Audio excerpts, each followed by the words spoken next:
इस वीडियो में हम असेसमेंट फॉर लर्निंग के अंतर्गत meaning and nature of कॉपिंग in examination यानी कि परीक्षार्थी परीक्षा में नकल क्यों करते हैं, इसके क्या कारण हैं तथा हम इस पर किस प्रकार से रोक लगा सकते हैं। इसके अलावा हम रैपर्ड्स के बारे में जानेंगे। तो शुरू करते हैं आज का वीडियो।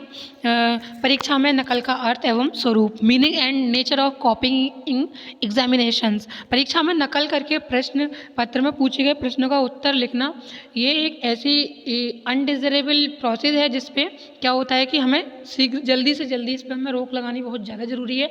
इससे क्या हो रहा है कि हमारी जो आने वाली पीढ़ियाँ हैं या आने वाले भविष्य के जो बच्चे हैं वो पढ़ाई से बच रहे हैं, उनमें पढ़ाई के प्रति उदासीनता है, नीरसता है, जिसके कारण वो इन चीज़ों का सहारा लेते हैं। वो अध्ययन में बिल्कुल रुचि नहीं लेते हैं। जैसा कि हम अनेक छात्र क्या करते हैं, परीक्षा के दौरान प्रश्नों का उत्तर लिखते समय अनुचित सामग्री का प्रयोग करते हैं, यानी कि ऐसे मटेरियल का यूज करते हैं जो कि हम परीक्षा में नहीं ले जाना चाहिए। कभी किताबें, कभी कागज़ की पर्चियाँ बनाकर वो नकल करने की कोशिश करते हैं। परीक्षा केंद्रों पर ये क्या करते हैं कि सामूहिक नकल यानी कि मॉस कॉपिंग करने तथा चाकू, पिस्तौल, बम आदि हम आए दिन अखबारों में पढ़ते रहते हैं कि कोई परीक्षार्थी ये करते हुए पकड़ा गया, न्यूज़पेपर में तुरंत नकल आ जाती है। इसके अलावा कॉम्पिटिटिव एग्जाम्स में भी हम देखते हैं कि कितने प्रकार के विद्यार्थी नकल करते हुए पकड़े जाते हैं या गलत तरीके से पैसे देते हुए नकल करते हुए पकड़े जाते हैं। कई दफ़ा हम ये भी देखते हैं कि इसमें बहुत सारे अधिकारीगण भी सम्मिलित होते हैं। हमें कोशिश करनी चाहिए कि हमें अपने विद्यार्थियों को इस प्रकार की शिक्षा देनी है कि वो इन चीज़ों से बचने का प्रयत्न करें, उनके अंदर एक नैतिकता का भाव आए। नकल की बढ़ती हुई प्रवृत्ति को देखकर ही सरकार को नकल विरोधी अध्यादेश पारित करने के लिए विवश होना पड़ा था, जिसमें नकल को हम एक अपराध की श्रेणी में रख सकते हैं।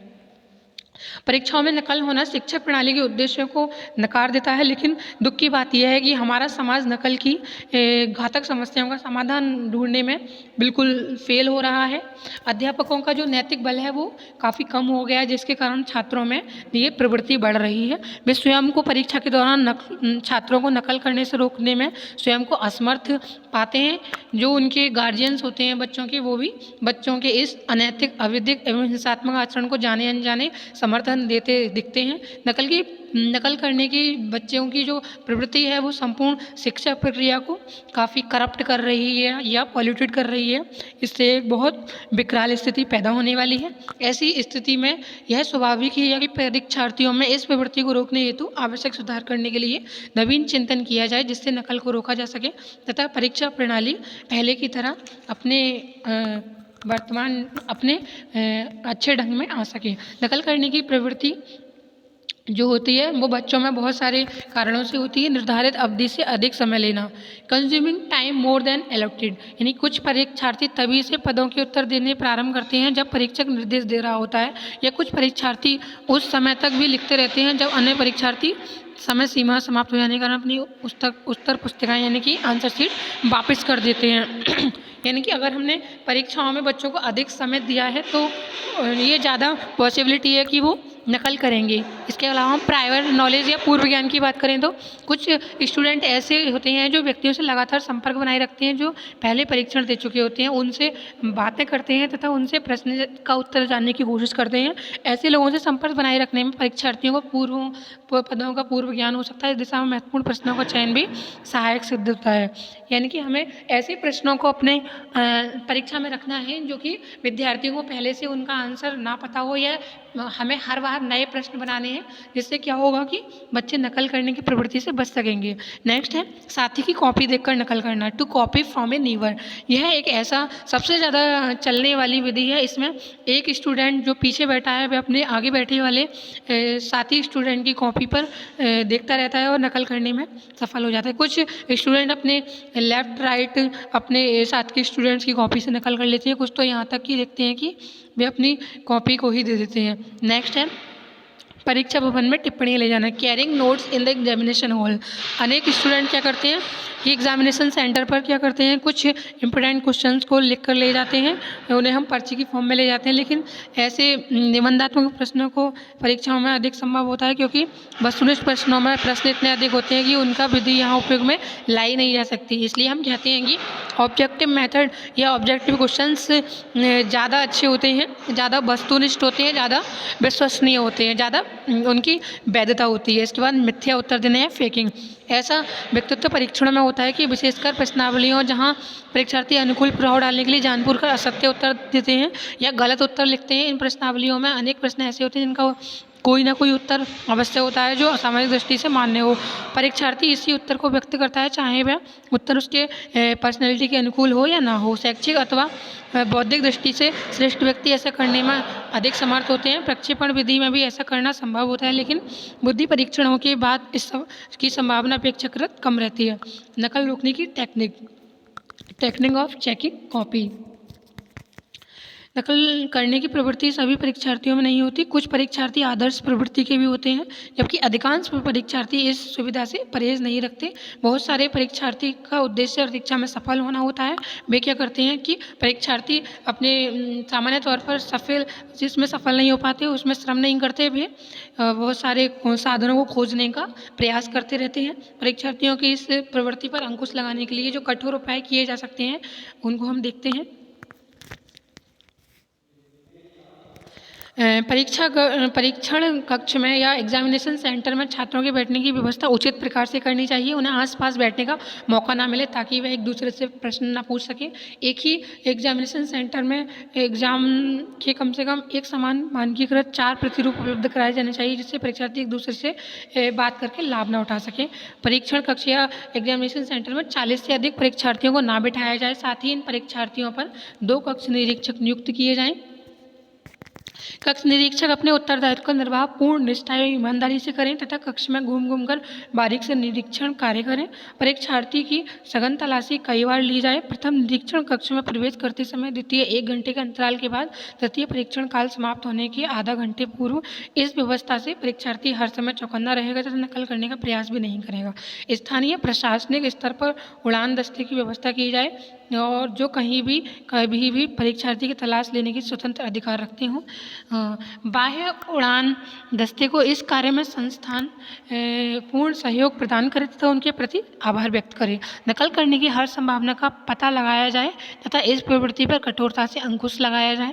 इस भयंकर रोग की रोकथाम का अंतिम उपाय दंड है, जिसे अब तो सरकार ने भी संज्ञेय अपराध घोषित कर दिया है। कहने का तात्पर्य यह है कि परीक्षार्थी की इस प्रवृत्ति पर किसी भी तरीके से अंकुश लगाना अति आवश्यक है। सबसे जरूरी यह बात है कि इस रोग पर काबू पाने में कोई भी द्वेष, दुराग्रह या छिछली राजनीति नहीं होनी चाहिए। यह कार्य पूरी ईमानदारी एवं सतर्कता से किया जाना चाहिए। इसके बाद हम रेपर्ट की या सौहार्द की बात करें तो ये क्या होता है, एक दूसरे के प्रति आत्मीयता का व्यवहार होता है या एक दूसरे के प्रति हृदय के साथ होना होता है। किसी परीक्षण के संपादन के अंतर्गत इसका अर्थ परीक्षणकर्ता एवं परीक्षार्थी के बीच मित्र भाव स्थापित करना होता है। यह मित्र भाव परीक्षणकर्ता एवं परीक्षार्थी के बीच की दूरी को कम करता है और परीक्षार्थी में परीक्षणकर्ता के प्रति विश्वास पैदा करता है, जिसको फलस्वरूप परीक्षार्थी स्वतंत्र रूप से सही अनुक्रिया या रिस्पॉन्स करते हैं। छात्रों से सौहार्द स्थापन करने की उपयोगिता। Importance of establishment of rapport with the students. परीक्षा हॉल में नियंत्रण के लिए तीव्र एवं कठोर स्वर में दिए गए निर्देश, परीक्षार्थी के पास खड़ा होना, उसे समय का बोध कराते रहना, आलोचना में प्रशंसा या निंदा के सूचक शब्दों या संकेतों का प्रयोग करना आदि पर बुरा प्रभाव डाल सकता है। अतः परीक्षण की विश्वसनीयता के लिए तथा परीक्षार्थियों को सामान्य मनस्थिति में सुचारू रूप से कार्य करने का अवसर देने के लिए यह जरूरी है कि परीक्षण के प्रशासन से पूर्व सौहार्द स्थापित किया जाए, क्योंकि सौहार्दपूर्ण वातावरण ये ही परीक्षार्थी अपने भावों को व्यक्त कर पाते हैं। अधिकांश परीक्षार्थी परीक्षण अथवा परीक्षा के नाम से डर जाते हैं तथा उन्हें भयमुक्त करने के लिए उनके साथ सौहार्द स्थापित करना चाहिए। कुछ परीक्षार्थी स्वभाव से शर्मीले होते हैं, उनमें झिझक होती है, जिसके फलस्वरूप भी परीक्षण से घबराते रहते हैं। उनकी यह झिझक और शर्मीलेपन में रैपर्ट करके दूर किया जा सकता है। कुछ परीक्षार्थी व्यक्तिगत कारणों से तनावग्रस्त रहते हैं। तनावग्रस्त स्थिति में परीक्षार्थी सही अनुक्रिया नहीं कर सकते। सौहार्दपूर्ण वातावरण तैयार करके तनाव को भी कम किया जा सकता है। कुछ परीक्षार्थी परीक्षा की तैयारी ठीक से कर लेने के पश्चात भी उनमें सेल्फ कॉन्फिडेंस नहीं आता। सौहार्दपूर्ण वातावरण तैयार करके उनके आत्मविश्वास को हम बनाए रख सकते हैं।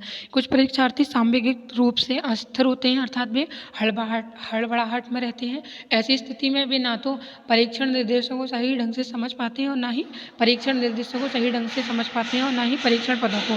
ऐसी परिस्थितियों उन्हें सामान्य स्थिति में लाने के लिए सौहार्द स्थापित करना बहुत ज़्यादा जरूरी होता है। कुछ परीक्षार्थी परीक्षण के समय एकाग्रचित नहीं हो पाते, अतः उन्हें एकाग्रचित होने के लिए सौहार्दपूर्ण वातावरण तैयार करना जरूरी होता है। कुछ परीक्षार्थी परीक्षणों के प्रति उदासीन रहते हैं। उनकी उदासीनता दूर करने के लिए उनके साथ सौहार्द स्थापित करना आवश्यक होता है। अधिकांश परीक्षार्थी मनोवैज्ञानिक परीक्षणों के पदों के प्रति सामाजिक एवं सांस्कृतिक दबाव के कारण बनावटी अनुक्रिया करते हैं, जिससे प्रशासनिक परीक्षण से प्राप्तक अर्थहीन हो जाते हैं तथा प्राप्तांक को अर्थयुक्त बनाने तथा परीक्षार्थी में विश्वास पैदा करने हेतु सौहार्द स्थापित किया जाता है। सौहार्द एक दूसरे के प्रति स्वस्थ दृष्टिकोण तथा सकारात्मक सोच को विकसित करती है, जो संबंधों को मजबूत बनाता है। सौहार्द स्थापन मानवीय संबंधों की आधारशिला है। सौहार्द स्थापन से कार्य संपादन में सहजता तथा स्वाभाविकता उत्पन्न हो जाती है। इसके बाद हम सौहार्द स्थापित करने की तकनीक के बारे में जानेंगे। व्यक्तिगत परीक्षण में परीक्षार्थी के साथ सौहार्द स्थापित करना सरलता से किया जा सकता है, परंतु सामूहिक परीक्षण में भिन्न भिन्न प्रकृति के परीक्षार्थियों के साथ सौहार्द स्थापित करना थोड़ा कठिन हो जाता है। सामूहिक परीक्षण में विभिन्न परीक्षार्थियों के साथ सौहार्द स्थापित करने के लिए कुछ उपाय बताए गए हैं। यदि संभव हो तो परीक्षार्थियों को उनके नाम से ही बुलाया जाए, क्योंकि उनको नाम से पुकारने पर उन्हें अहम की संतुष्टि होती है, जो सौहार्द स्थापित करने में महत्वपूर्ण होता है। परीक्षार्थियों के साथ सहानुभूति व्यवहार किया जाना चाहिए तथा उनकी परेशानियों को समझा जाना चाहिए, उन्हें दूर किया जाना चाहिए। परीक्षार्थी के साथ परीक्षणकर्ता का सहानुभूति व्यवहार एवं प्रेम भरी मुस्कान सौहार्द स्थापित करने में महत्वपूर्ण भूमिका अदा कर सकते हैं। किसी भी प्रकार के परीक्षण के संपादन से पहले परीक्षार्थियों को भय एवं तनाव मुक्त करने के लिए उनके साथ सहानुभूति पूर्व व्यवहार किया जाना चाहिए। कुछ परीक्षार्थी परीक्षण कक्ष में प्रवेश करते ही घबराते लगते हैं। इस घबराहट को दूर करने के लिए परीक्षण कक्ष का वातावरण शांत हो।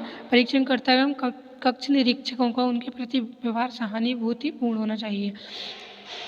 परीक्षार्थियों से हर समय क्रोध में या गंभीरता का आवरण बनाकर बात नहीं करनी चाहिए। तो आज हमने परीक्षा में नकल कैसे रोके थे, सौहार्द के बारे में जाना। आई होप कि आप लोगों को ये वीडियो पसंद आया होगा। वीडियो अच्छा लगा तो वीडियो को लाइक एंड शेयर, चैनल को सब्सक्राइब करना बिल्कुल नहीं भूलिएगा। मिलते हैं नेक्स्ट वीडियो में नेक्स्ट टॉपिक के साथ। तब तक के लिए नमस्कार।